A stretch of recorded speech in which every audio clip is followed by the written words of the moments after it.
So we will be covering the topic of English, which is subject-verb agreement, in which most people get confused and often make mistakes.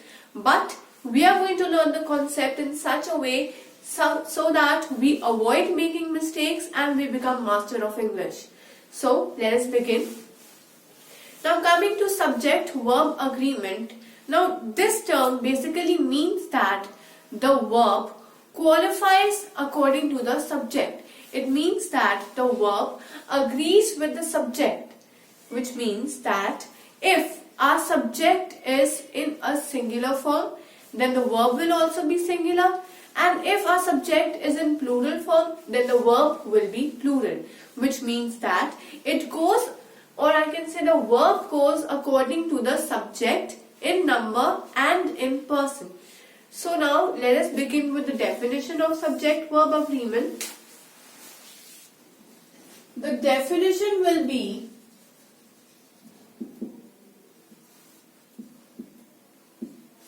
that the verb agrees with the subject in number. Now subject in number means that it can be singular or it can take the plural form as well, and accordingly our subject will work. So it agrees with the subject in number and in person, which means that a singular subject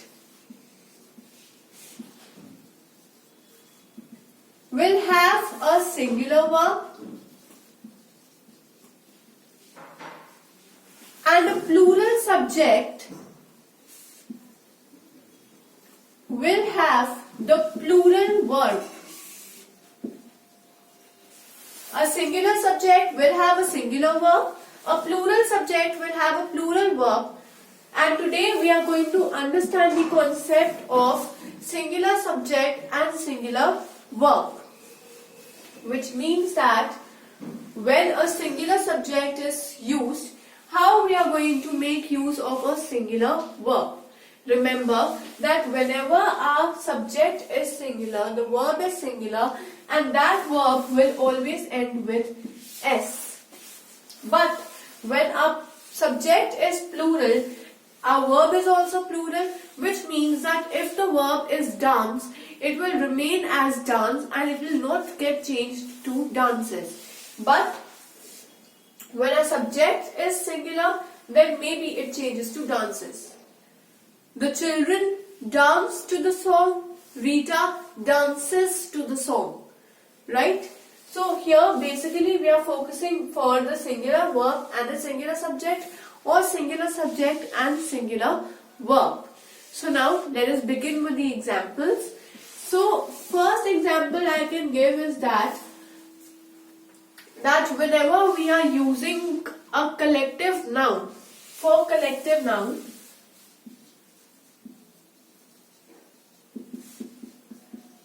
our verb will always be singular. For collective noun, the verb is always singular. Like collective nouns, as we know, is a group of objects or group of people which are collected together, right? We form a group, and for that group, depending upon the animals or depending upon the people or depending upon the occupations of people, we may give different names to the group.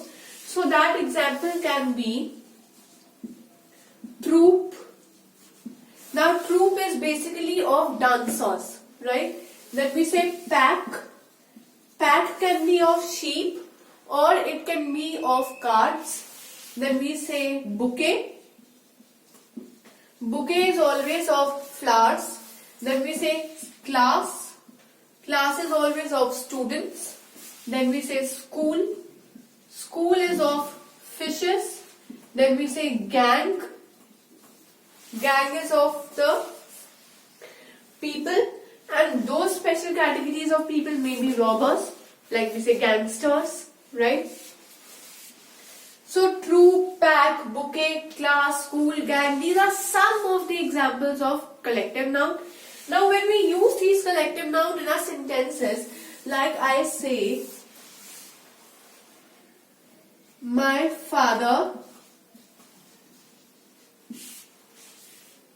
gave me a bouquet which was very pretty. My father gave me a bouquet which was very pretty. Here, was is being used for the bouquet. I know that bouquet is a collection of flowers. A bouquet will have lots of flowers in it. But then I'm not talking about the flowers. I'm just talking about the one thing, that is the collection of flowers, and that collection becomes another thing, right? Another thing gets invented from that collection of flowers, which I consider to be a bouquet. And then since my father has got only one bouquet, therefore I will be using my verb was, which is singular. So I am using a singular verb. Why? Because my subject is singular. And because my subject is singular, I will be using a singular verb. So this qualifies singular verb, singular subject. Another example can be, I saw a gang which I know is very dangerous. I saw a gang which I know is very dangerous. Now is I'm using for the gang. That gang is not just a one person. It is a collection of many people together. But then I'm not talking about the people over there. I'm just talking about that particular gang. And since that particular gang is a singular subject, therefore the verb used over here is also singular. Now let us discuss some more applications of singular verb and singular subject. So for that, first we will say that when there are two nouns or when there are two people and they are referring to the same person or they are referring to the same thing, then we make use of singular verb. So another example is when two nouns refer to the same thing or same person. When two nouns refer to the same thing or they refer to the same person, then we make use of singular verb. For example, I can say the boss and his manager is busy in the meeting. So when I'm saying the boss and his manager, it is pointing to the same organization over here. The boss is also of the same organization and the manager. Both are nouns. This is noun 1, this is noun 2. But then we're talking about the same thing, right? Same thing is that they are busy in the same meeting, we can say. So for that, we make use of singular verb. Is over here is my singular verb. And here there are two different nouns that I am discussing. So this is another example of the usage of singular subject with a singular verb. Now, another example can be when every and each is used before my subject, when every and each is used before a subject,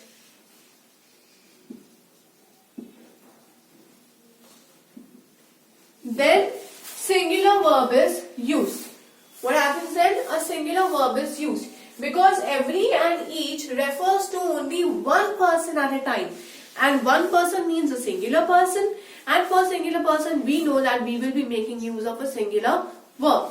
Like I say, every individual is responsible for his own luggage.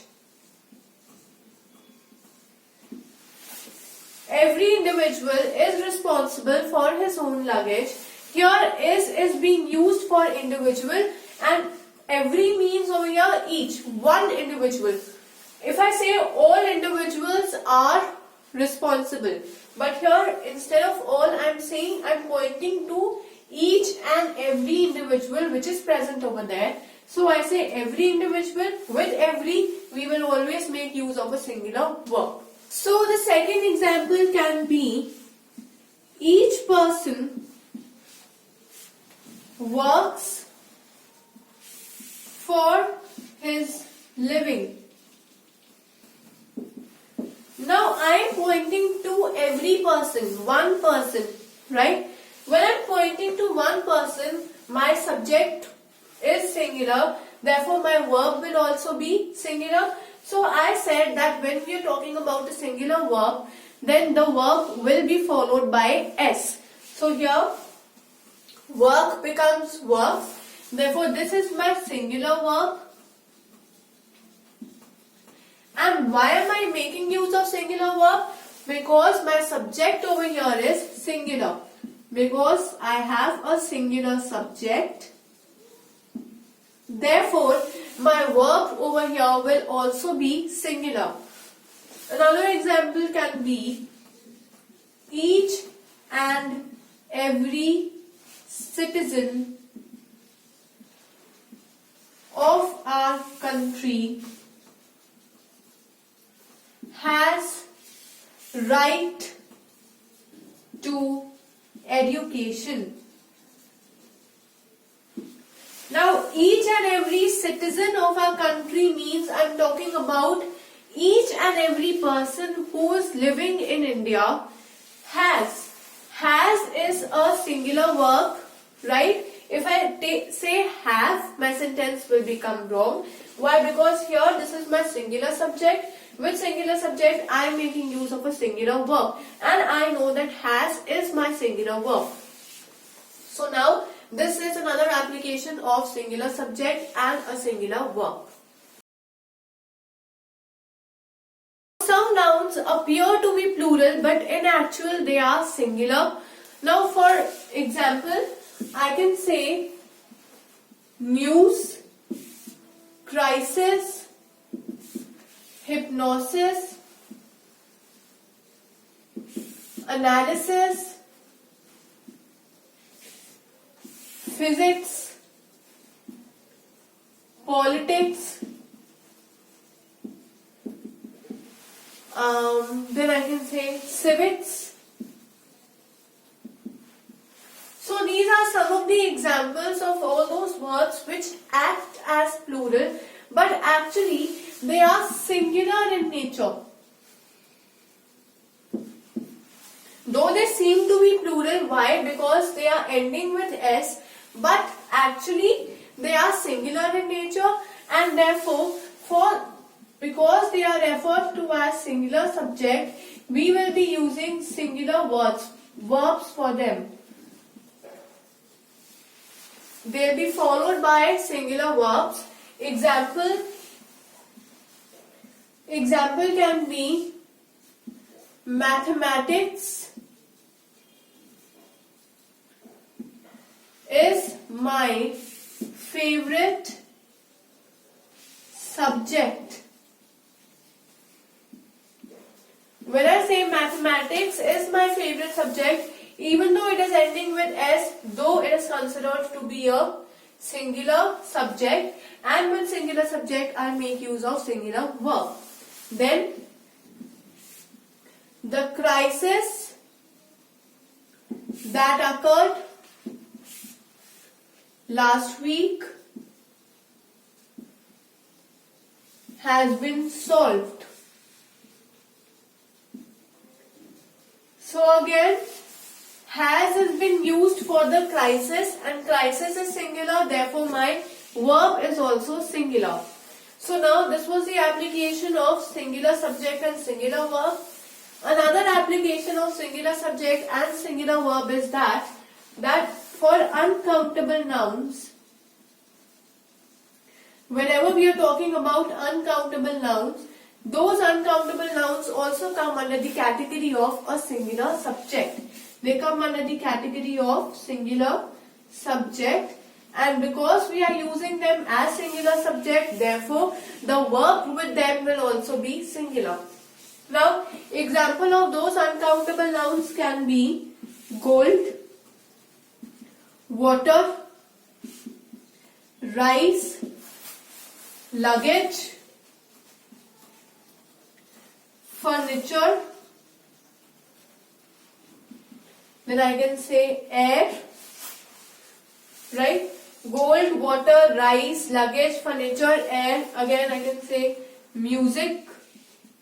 So these are some of the examples of the nouns which cannot be counted. I cannot count the luggage. I cannot count the furniture. Water cannot be counted. Is water countable? No. So with all those uncountable nouns, I will be making use of a singular verb. For example, we generally heard of the term that water is a precious resource.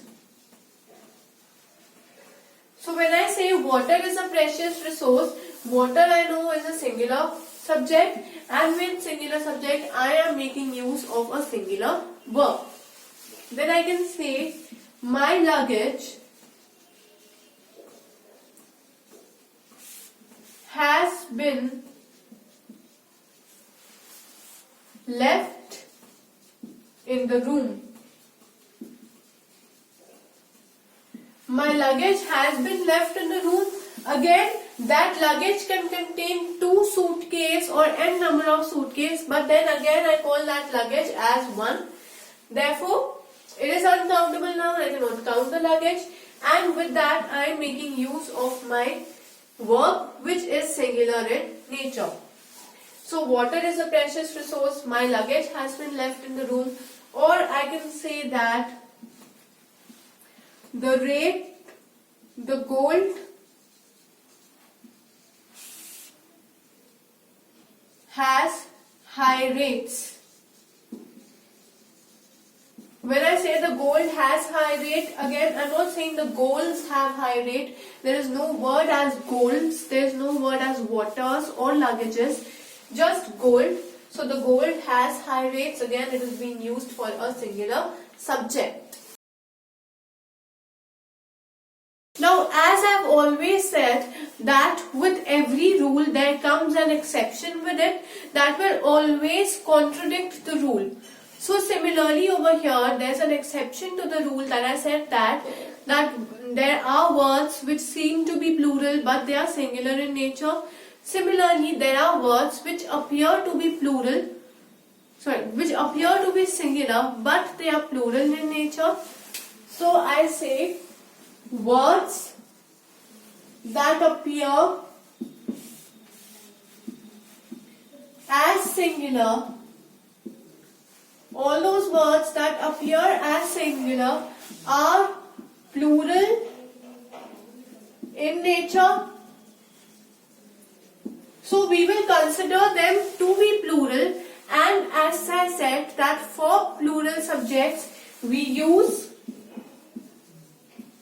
plural verbs. So for that we will be making use of plural verbs. Example of such words can be cattle, police, people, 1,000, 100. Then I can say hair. So these are some of the words which we know. Now cattle, since there is no S, which means that it is singular. But no, the hidden meaning is that cattle is plural. People. We do not say peoples. There is no word as peoples. People definitely means that there is more than one person. Because the plural form of person is people. So now if I make you understand through examples using these words in our sentences, it can be like the cattle are grazing in the field. So I say the cattle are grazing in the field. Here cattle is my plural subject. It represents a plural subject, and for plural subject we will be using a plural verb. So are over here is a plural verb that I am using. Another example can be her hair were falling all over her sweater. Her hair were falling all over her sweater. Here hair is my plural form. It has taken the plural form. Therefore, were is also a plural verb. Then another example that I can give is that the police are after the thief. Now from the sentence I know that I'm not just talking about one police, I'm talking about more than one police which are after the thief. I can also say the police is after the thief, but then my entire sentence will be wrong.